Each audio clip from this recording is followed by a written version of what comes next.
Have your current living conditions changed to the point that you're ready to do something about it? Do you need more space or less space? Or space that's just more functional for how you live now? For whatever reason, you're ready to make a change, but you're not sure how to go about selling your current home and purchasing your next home. I'm here to help. My name is Robin Price. I'm a realtor in the East Dallas office of Coldwell Banker. In this video, I'll break down 4 ways for you to buy your new dream home and sell your current home. Be sure to watch to the end to learn the biggest mistake people make when they start shopping for their next home. I'll start by laying the groundwork for this transition.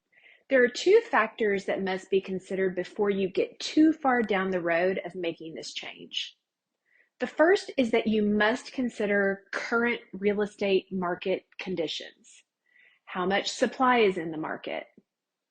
How many buyers are in the market? When the market is tight, meaning there is little supply and a lot of demand, it's probably more advantageous to use options 1 or 2. And when there's more supply and less demand, options 3 and 4 might be a better strategy for you. Now, when I recommend that you're aware of market conditions, I'm not talking about what you hear on the news or read about the national real estate market. The truth is that residential real estate is extremely hyperlocal. You need current market information about what is happening in your neighborhood, the one you live in now, and the one that you want to move into. And that means you'll need to consult with a local market expert. The second factor that you must consider is your financing. That is, if you're not paying cash for your next home, which most people do not, you need to know what financing options are available to you. I'm not talking about what interest rate you'll pay for a new home, although that is important. I'm talking about knowing what loan products are available to you that could make this transition a lot easier and help determine which of these 4 approaches you take. I'm not a loan officer, so I'm not going to get into the nitty-gritty details of each of these products, but I am going to let you know that they're out there. Let's get started. Option 1 is the most convenient way to make this change. First you buy, then you move, and then you list your previous home for sale. This approach is the most convenient because it allows you to focus on one aspect of the transition at a time. You don't have to worry about getting the kids or the dogs out of the house for a showing while you're living there because you've already moved. So how does the financing work with option 1? If you are still carrying a mortgage on your first home, then you would need to qualify to carry 2 mortgages at the same time until your previous home sells. And then obviously you would pay off that first mortgage and potentially recast the loan for your second home. Option 2 is bridge financing. A bridge loan is often used when a buyer doesn't qualify to carry 2 mortgages at the same time. This option works a lot like option 1 in that you purchase the new home, move into it, then list and sell your previous home. What's different about it is the financing component. Bridge financing allows you to make interest-only payments on your new home while continuing to make the full payment on your previous home until it's sold. Once your previous home sells, you refinance the bridge loan into a conventional mortgage loan product. So those are options 1 and 2. Now, if your lender determines that you cannot be approved to buy and then sell, or if you don't like the idea of carrying 2 mortgages at the same time, then you'll want to explore the next 2 approaches in getting into your new dream home. Option 3 is to make the contract for the purchase of your next home contingent upon the sale of your existing home. So in this scenario, it's best for you to start preparing your existing home for sale before you start shopping for your new home.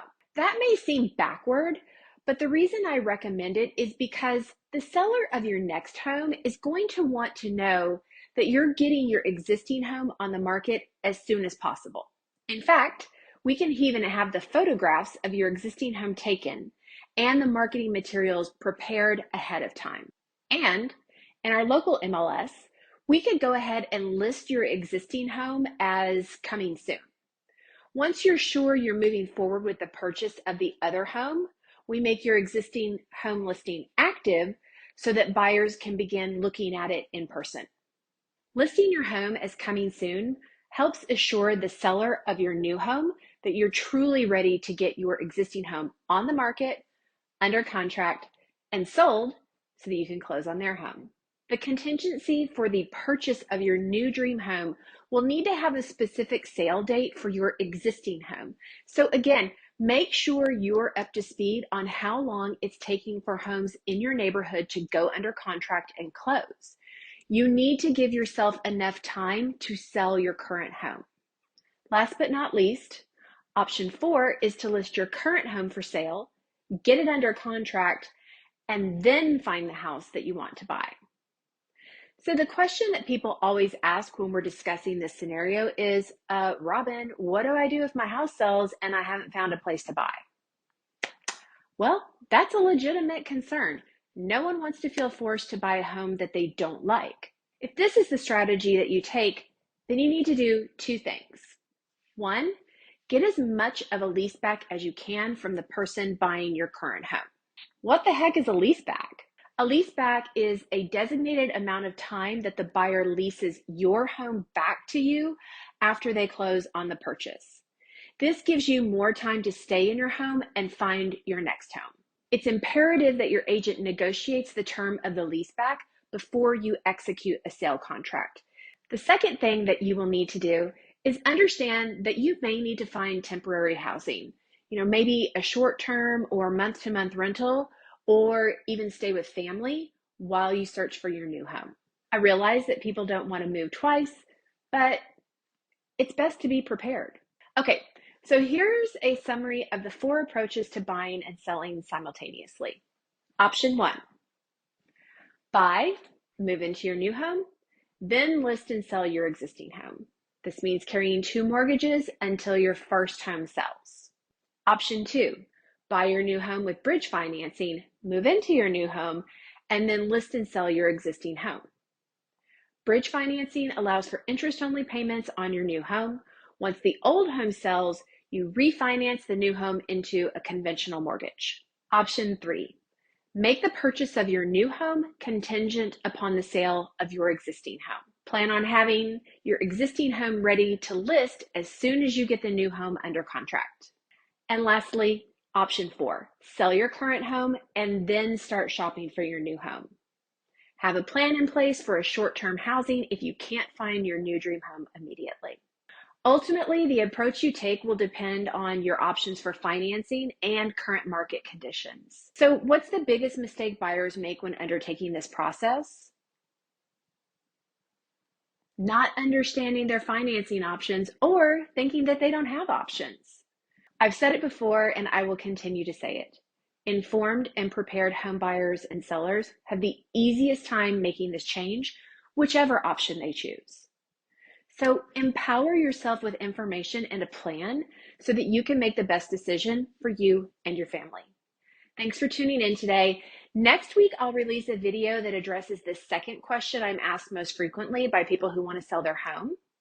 So in next week's video, I'll share the obvious and the not so obvious things sellers should do to prepare their home so that they get top dollar in any market.